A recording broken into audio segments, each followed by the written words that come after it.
ओम नमो भगवते वासुदेवाय। हर हर महादेव, जय भोलेनाथ। स्वागत है आप सभी का हमारे चैनल पर।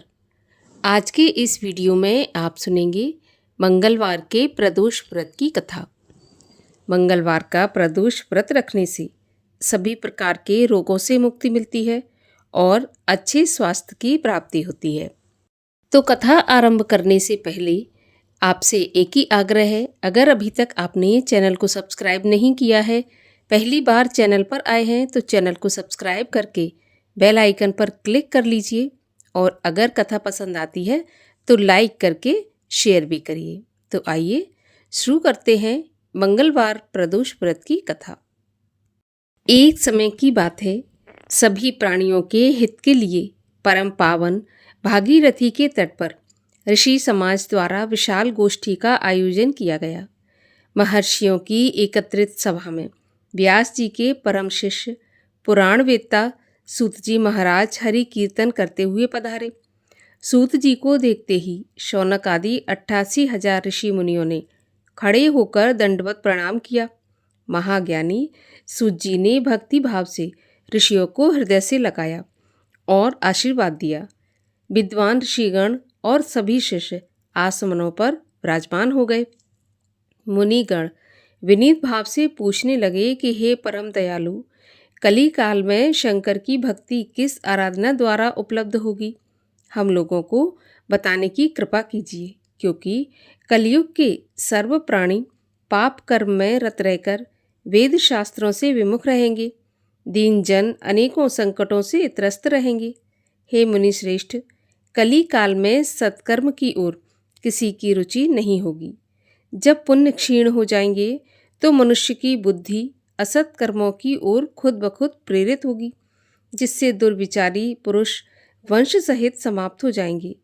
इस अखिल भूमंडल पर जो मनुष्य ज्ञानी होकर ज्ञान की शिक्षा नहीं देता, उस पर परमपिता परमेश्वर कभी प्रसन्न नहीं होते। हे महामुने, ऐसा कौन सा उत्तम व्रत है जिससे मनोवांछित फल की प्राप्ति हो? कृपा करके बताइए। ऐसा सुनकर दयालु हृदय श्री सूत जी कहने लगे कि हे श्रेष्ठ मुनियों तथा शौनक जी, आप धन्यवाद के पात्र हैं। आपके विचार सराहनीय एवं प्रशंसनीय हैं। आप वैभव अग्रगण्य है, क्योंकि आपके हृदय में सदा परहित की भावना रहती है। इसलिए हे शौनक आदि ऋषियों, सुनो, मैं उस व्रत को तुमसे कहता हूँ जिसके करने से सभी पाप नष्ट हो जाते हैं। धन वृद्धि कारक, दुख विनाशक, सुख प्राप्त कराने वाला, संतान देने वाला, मनोवांछित फल प्राप्ति कराने वाला ये व्रत तुमको सुनाता हूँ, जो किसी समय भगवान शंकर ने सती जी को सुनाया था और उनसे प्राप्त यह परम श्रेष्ठ उपदेश मेरे पूज्यपाल गुरु जी ने भी मुझे सुनाया था, जिसे आपको समय पाकर शुभ बेला में मैं सुनाता हूँ। बोलिए उमापति शंकर भगवान की जय। सूत जी कहने लगे, आयु स्वास्थ्य लाभ हेतु मंगलवार के प्रदोष का व्रत धारण करें। मंगलवार का दिन व्याधियों का नाशक है। इस व्रत में एक समय व्रती को गेहूं और गुड़ का भोजन करना चाहिए। प्रतिमा पर लाल रंग का फूल चढ़ाना और स्वयं लाल वस्त्र धारण करना चाहिए। इस व्रत के करने से मनुष्य सभी पापों और रोगों से मुक्त हो जाता है, इसमें किसी प्रकार का संशय नहीं है। अब मैं आपको उस बुढ़िया की कथा सुनाता हूँ जिसने ये व्रत किया और मोक्ष को प्राप्त हुई। अत्यंत प्राचीन काल की घटना है। एक नगर में एक बुढ़िया रहती थी। उसके मंगलिया नाम का एक पुत्र था। वृद्धा को हनुमान जी पर बड़ी आस्था थी। वह प्रत्येक मंगलवार को हनुमान जी का व्रत रखकर यथाविधि उनका भोग लगाती। इसके अलावा मंगलवार को न तो घर लीपती और न ही मिट्टी खोदती थी। इसी प्रकार से व्रत रखते हुए जब उसे काफ़ी दिन बीत गए तो हनुमान जी ने सोचा कि चलो आज इस वृद्धा की परीक्षा करें। वे साधु का वेश बनाकर उसके द्वार पर जा पहुँचे और पुकारा कि है कोई हनुमान का भक्त जो हमारी इच्छा पूरी करे। तो वृद्धा ने ये पुकार सुनी तो बाहर आई और पूछा कि महाराज क्या आज्ञा है। साधु वेशधारी हनुमान जी बोले कि मैं बहुत भूखा हूँ, भोजन बनाऊंगा। तू थोड़ी सी जमीन लीप दे। तो बुढ़िया बड़ी दुविधा में पड़ गई और अंत में हाथ जोड़कर प्रार्थना करने लगी कि हे महाराज, लीपने और मिट्टी खोदने के अलावा जो काम आप कहें वो मैं करने को तैयार हूँ।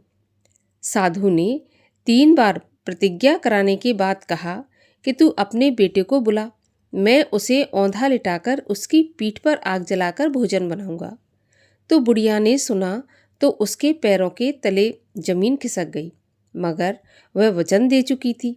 तो उसने मंगलिया को पुकारकर साधु महाराज के हवाले कर दिया। मगर साधु महाराज ऐसे ही कहाँ मानने वाले थे।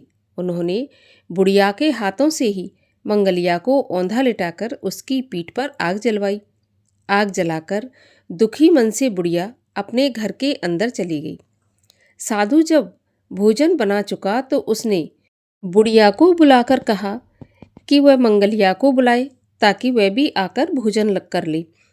बुढ़िया आंखों में आंसू भरकर कहने लगी कि अब उसका नाम लेकर मेरे हृदय को और मत दुखाइए और आप भोजन करके यहाँ से चले जाइए।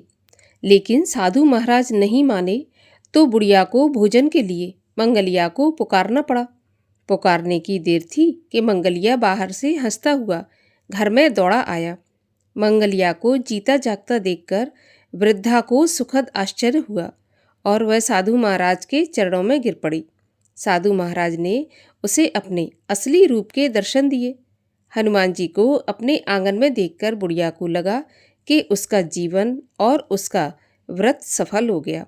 बोलिए हनुमान जी महाराज की जय, शिव शंकर महादेव की जय। और आइए अब करते हैं भगवान शिव की आरती। ओम जय शिव ओमकारा स्वामी हर शिव, ओमकारा ब्रह्मा विष्णु सदा शिव, अर्धांगी धारा।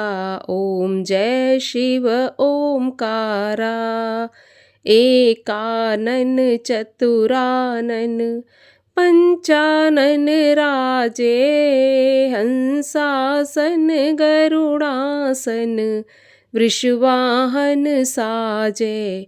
ओम जय शिव ओमकारा, दो भुज चार चतुर्भुज, 10 भुज ते सोहे, तीनों रूप निरखता त्रिभुवन जन मोहे। ओम जय शिव ओमकारा, अक्षमाला वनमाला मुंडमाला धारी, चंदन मृग मद सोहे, भोले शुभकारी। ओम जय शिव ओमकारा, श्वेतांबर पीतांबर बाघंबर अंगे, सनकादिक ब्रह्मादिक भूतादिक संगे। ओम हर हर हर महादेव, करके मध्य कमंडल, चक्र त्रिशूल धरता, जग हरता जग भरता, जग पालन करता। ओम जय शिव ओमकारा, ब्रह्मा विष्णु सदा शिव, जानत अविवेका, प्रणवाक्षर के मध्य ये तीनों एका। ओम जय शिव ओमकारा, त्रिगुण शिव जी की आरती जो कोई जन गावे, कहत शिवानंद स्वामी सुख संपत्ति पावे। ओम जय शिव ओमकारा, ओम जय हर हर हर महादेव।